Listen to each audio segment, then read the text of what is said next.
Olá, amiga, olá, amigo. Aqui quem vos fala é o professor Giba, de Química, do Curso Positivo.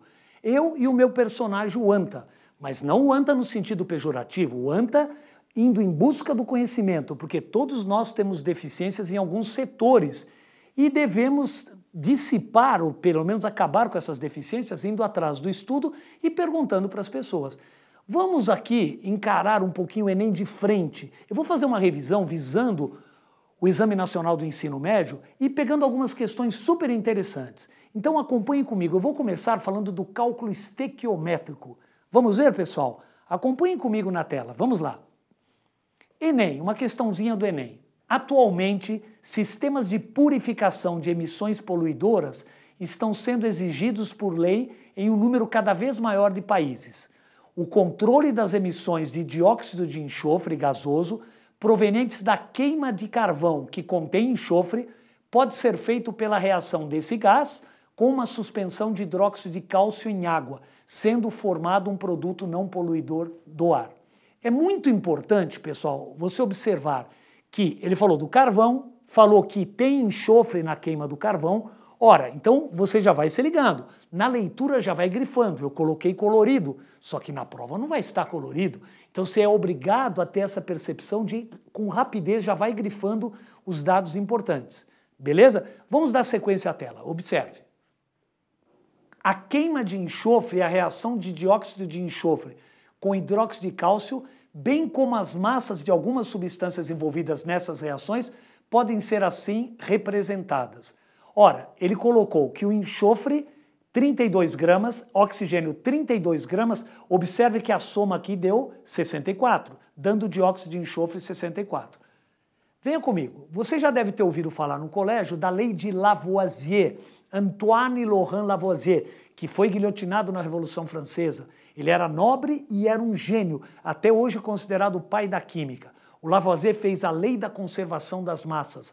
A soma das massas dos reagentes num sistema fechado é igual à soma das massas dos produtos. Por isso que se você somar a massa dos reagentes que estão antes da seta, a soma deu 64 e do outro lado 64. Só que tem mais uma equação, ainda na mesma tela, venha comigo. Dióxido de enxofre mais hidróxido de cálcio, dando produto não poluidor. Amiga, amigo, qual foi a pergunta do exercício? É só nos preocuparmos com o texto seguinte. Venha comigo. Dessa forma, para absorver todo o dióxido de enxofre produzido pela queima de 1 tonelada de carvão contendo 1% de enxofre, é suficiente a utilização de uma massa de hidróxido de cálcio de aproximadamente, e as alternativas, né, A, B, C, D e E, 23 kg, 43, 64, 74 ou 138. Vamos para a resolução, pessoal? Acompanhem comigo. Veja que legal. Resolução. Ora, 1% do enxofre, né? Se você pegar o carvão dos 1.000 kg, 1% é enxofre. 1% de 1.000 você corta, vai dar 10 kg. Amigo, muitas vezes o cara quer fazer a regra de 3. Não precisa a regra de 3. 1% de alguma coisa é 1 sobre 100 vezes essa coisa. Então, se é 1% de 1.000 kg, voltando para a tela, 1% de 1.000 kg vai dar 10 kg. Quer dizer, daqueles 1.000 kg de carvão, nós temos apenas 10 kg de enxofre. A massa de enxofre a ser eliminada é de 10 kg. Vamos dar sequência nas equações? Observe, pessoal. Enxofre mais O2 dando SO2 e SO2 mais hidróxido de cálcio dando o produto não poluidor que o texto citou do Enem. Ora, dá para eu cortar o SO2 com SO2. Acompanhe bem, pessoal. Veja só, por que eu corto? Porque o SO2 que foi produzido foi consumido na segunda etapa. Ele foi produzido na primeira e foi consumido na segunda. Então, com isso, eu consigo chegar a uma equação somando as duas. Beleza? Observe, cortou SO2 com SO2, ficou S mais O2 mais hidróxido de cálcio, dando o produto que ele disse que é um produto não poluidor. Veja, 1 mol para 1 mol. A proporção dos coeficientes é a proporção estequiométrica, é a proporção em mols.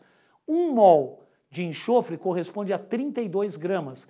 Por quê, pessoal? Porque a massa molar do enxofre é 32 gramas por mol, ou 32 gramas vezes mol a menos 1. Beleza? 32 gramas vezes mol a menos 1. Grama vezes mol a menos 1. 1 mol de hidróxido de cálcio, 74.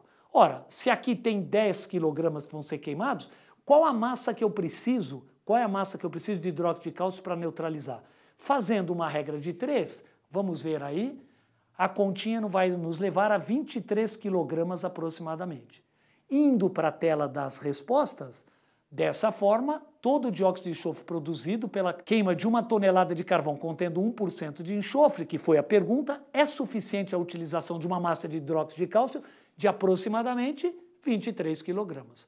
Vocês viram que legal esse exercício? Nós transformamos duas equações em uma só, porque o produto da primeira foi consumido na segunda. Beleza, pessoal? Vamos mudar um pouco o foco? Vamos para a próxima tela? Venha comigo. Termoquímica, lei de Hess. Termoquímica, lei de Hess. O que é a lei de Hess? O Hess disse o seguinte, que o ΔH de qualquer processo só depende do estado final menos o estado inicial. Só que, muitas vezes, você pode somar as etapas para chegar num determinado ΔH. Porque muitas vezes você não tem o final e o inicial, mas você tem as variações, como se fosse uma soma vetorial. Se você sai do térreo de um prédio e quer ir até o 10º andar, você pode subir até o 2º andar, dar uma descansadinha, depois sobe mais 8 andares e chega no 10º. Beleza, pessoal? Essa é a chamada lei de Hess que nós vamos aplicar. É um assunto super importante, não só para o Enem, mas para qualquer vestibular do Brasil. Acompanhem comigo? Vamos lá, vamos ver uma questãozinha desse assunto? Vamos lá, pessoal. Sesgran Rio, Rio de Janeiro. Eles deram duas equações. H2 mais meio de O2 dando água líquida e H2 mais meio de O2 dando água gasosa. Observe que na primeira equação o ΔH está negativo. Isso mostra o quê? Venha comigo. ΔH negativo mostra que a reação é exotérmica, libera calor. E se o outro ΔH vem até a tela também é negativo, está mostrando que também está liberando calor. Veja, eles deram duas equações, os reagentes são os mesmos, na primeira equação a água está líquida, na segunda está gasosa. E o que ele está pedindo? O valor do ΔH para a transformação, fenômeno físico, da água gasosa para a água líquida, que seria o ΔH de condensação, vapor para líquido, do estado gasoso para o estado líquido. Como que eu posso resolver isso? Eu posso resolver através de gráfico. Eu vou passar para você como é que mexe com a lei de Hess no gráfico. E ele deu as alternativas para esse ΔH que você vai ter que procurar. Vamos para a próxima tela? Venha comigo. Observe, os reagentes eram os mesmos. Você deve estar pensando, né? Ô Giba, mas por que o gráfico vai descer? Porque as reações são exotérmicas, elas liberam calor, estão perdendo calor, então está descendo. Aqui eu tenho a entalpia em quilocalorias. Observe, vamos lá para a tela, olha, acompanhando a tela aqui. Aqui é a água gasosa e a água líquida. Em termos energéticos, amigos, a água gasosa está muito mais agitada, tem maior energia que a água líquida. Então ela está num patamar acima da água líquida. A primeira equação dava o quê? Vamos dar uma olhadinha? Esse ΔH. O ΔH da primeira é menos 68,3. O ΔH da segunda equação, com os mesmos reagentes, é menos 57,8. Agora venha comigo, o que ele está pedindo? Ele está pedindo o ΔH de água gasosa para água líquida. O que ele está querendo é esse trecho. Vamos colocar aí esse trecho, ΔH de condensação. Veja, vocês que aprenderam vetores na física, esse vetor grandão aqui, o ΔH1, ele é a soma do ΔH2 com o ΔH que eu estou querendo. Ou seja, esse ΔH grandão é a soma dos outros dois. Então vamos escrever isso. O ΔH1 é a soma do ΔH2 com o ΔH que eu estou querendo, que é o de condensação. Vamos para a próxima tela? Venha comigo, ó. O ΔH de condensação, o ΔH1, que era o vetor grandão, é o ΔH2 mais o ΔH de condensação.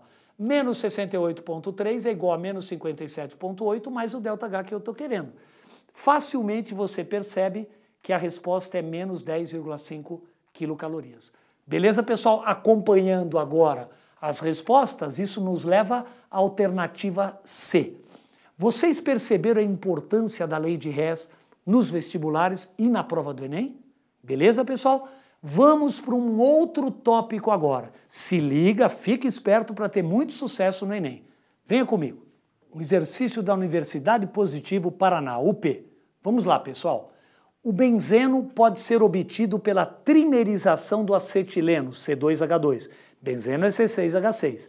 Essa reação pode ser assim equacionada: 3C2H2 dando C6H6. Qual o calor liberado pela trimerização de 780 gramas de acetileno? Observe uma coisa, trimerização, mero é parte, trimerização. Ora, 3 moléculas de acetileno, melhor dizendo, formaram o benzeno. 3C2H2 deu C6H6. E eles deram duas equações termoquímicas. Vamos acompanhar, pessoal? Venha comigo. C2H2, a combustão completa do acetileno no estado padrão, por isso que a água está líquida. A 25 graus e 1 atmosfera, a água está líquida. Então veja só, C2H2 mais 5 meios de O2 dando 2 CO2 e a água líquida. Benzeno, a queima dele, com balanceamento, 15 meios, os coeficientes, 6 CO2, 3 águas. Ora, o que ele está querendo? Eles deram duas equações termoquímicas, a primeira da combustão completa do acetileno no estado padrão e a do benzeno no estado padrão. E aí as alternativas para trimerizar o acetileno vão ser liberados quantos quilojoules? Alternativa A, 140, B, 624, C, 820, 3.900 na D e 6.240 na E. Beleza? Pessoal, quando ele fala liberado, é porque é uma reação exotérmica. Se é uma reação exotérmica, o ΔH vai ser negativo. Então vamos passar tudo isso para equações termoquímicas. Vamos lá? Vamos ver o que ele pediu e como nós vamos resolver esse importante exercício da Universidade Positivo do Paraná. Vamos lá, pessoal? Observe, a primeira coisa que você vai precisar, a massa molar do acetileno. 2 vezes 12 mais 2 vezes 1, 26 gramas por mol, ou se você preferir, 26 gramas vezes mol a menos 1. Beleza? Acompanhe na tela, venha comigo.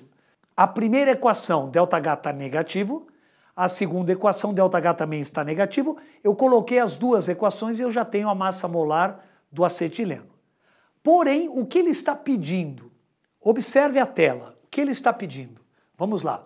Ele está pedindo a trimerização do acetileno.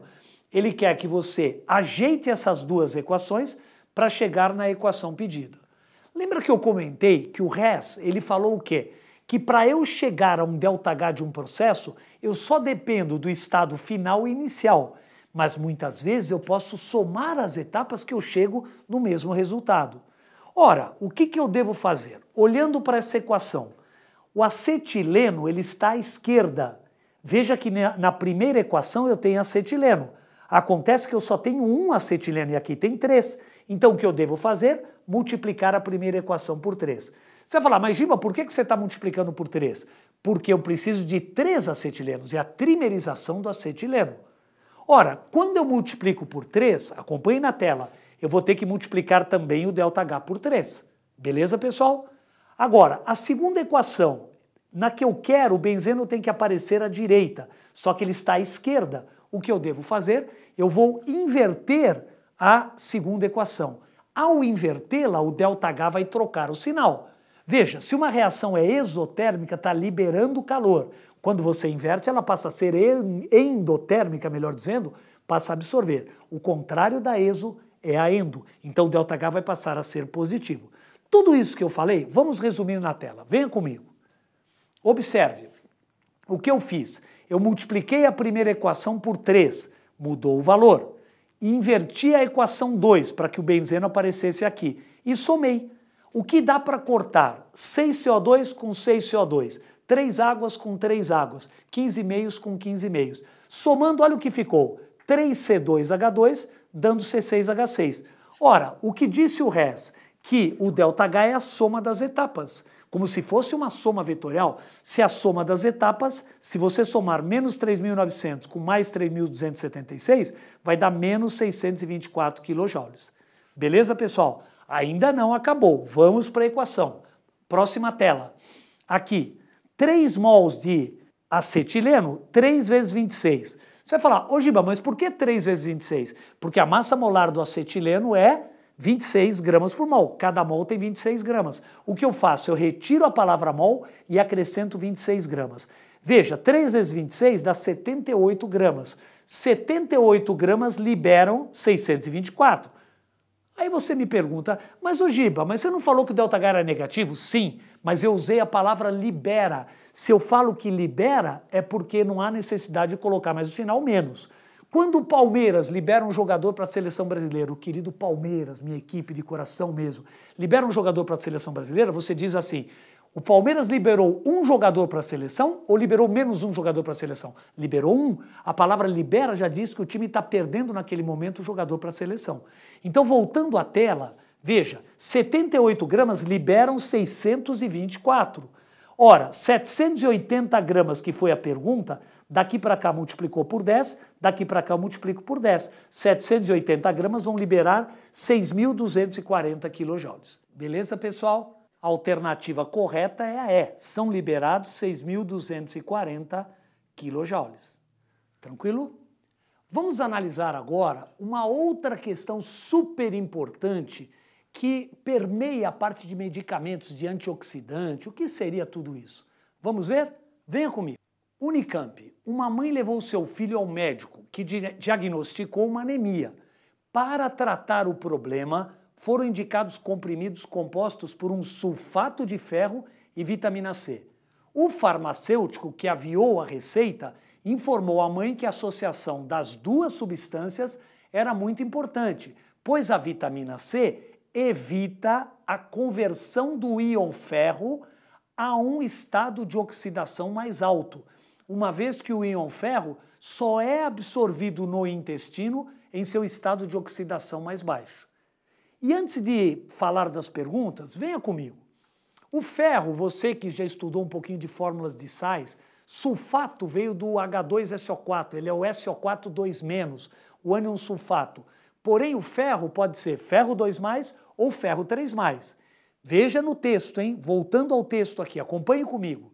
Olha que interessante. Uma vez que o íon ferro só é absorvido no intestino em seu estado de oxidação mais baixo, quer dizer que o ferro 3+ não é desejado. Beleza? Então vamos analisar as perguntas, de novo ainda nessa tela. Escreva a fórmula do sulfato de ferro utilizado no medicamento, com número de oxidação e estado de oxidação mais baixo. Escreva o símbolo do íon férrico que não é absorvido no intestino, que não é absorvido. No caso desse medicamento, a vitamina C atua como um oxidante ou um antioxidante? Explique. Então vamos lá, pessoal. Vamos acompanhar a próxima tela. Ora, o item A está querendo quem? O sulfato de ferro 2. O ferro 2+ é o cátion ferroso. Você pode falar ferro 2 em algarismo romano ou ferroso. Se fosse ferro 3, seria o férrico. Mas aqui na alternativa A, ele está querendo o sulfato de ferro 2, que é o sulfato ferroso. Beleza? B. O indesejável, quem é? É o cátion férrico, ou ferro 3+, que é o ferro 3 em algarismo romano. Beleza? É isso que ele diz que não quer. Ele quer, na verdade, o organismo está precisando do ferro 2. O ferro 3 está sendo indesejável. Beleza, pessoal? Vamos para o terceiro item. Terceiro item. A vitamina C, o texto estava dizendo que ela impede a conversão do cátion ferroso ao cátion férrico. Ou seja, se você parar um pouquinho antes do texto, ela impede a passagem de ferro 2 a ferro 3. Ora, olhando aqui, ó, ela não deixa que a semi-reação de oxidação equacionada a seguir ocorra. Ferro 2+ para ferro 3+. Observe uma coisa, oxidação. Venha comigo. Oxidação é perda de elétrons. Se você vai fazer uma semi-reação, se os elétrons estiverem antes da seta do lado dos reagentes, está recebendo elétrons, é uma redução. Se os elétrons estiverem depois da seta, é uma semi-reação de oxidação. Voltando à tela, observe, o ferro 2+ passou a ferro 3+ mais um elétron. A soma das cargas do lado dos reagentes tem que ser igual a dos produtos. Ferro 2+, aqui mais 3 com menos 1 deu mais 2. A soma aqui deu mais 2, aqui deu mais 2. Ora, portanto, a vitamina C impediu a oxidação. Se ela impediu a oxidação, ela atua como um antioxidante. Beleza, pessoal? Respondendo então à pergunta. Portanto, a vitamina C, por impedir a oxidação do ferro 2 a ferro 3, ela atua como um antioxidante. Tranquilo? Eu quero desejar a vocês, todos vocês, uma excelente prova do Enem, uma excelente prova. E acredite muito em você, acredite muito em você. O Saint-Exupéry já dizia, né? Foi o tempo que perdeste com tua rosa que fez tua rosa tão importante. Invista muito no seu conhecimento, que com certeza o Brasil precisa de pessoas super capacitadas para ter um grande futuro. Um abraço no coração de todos vocês, do professor Giba e do Anta. Tchau, pessoal!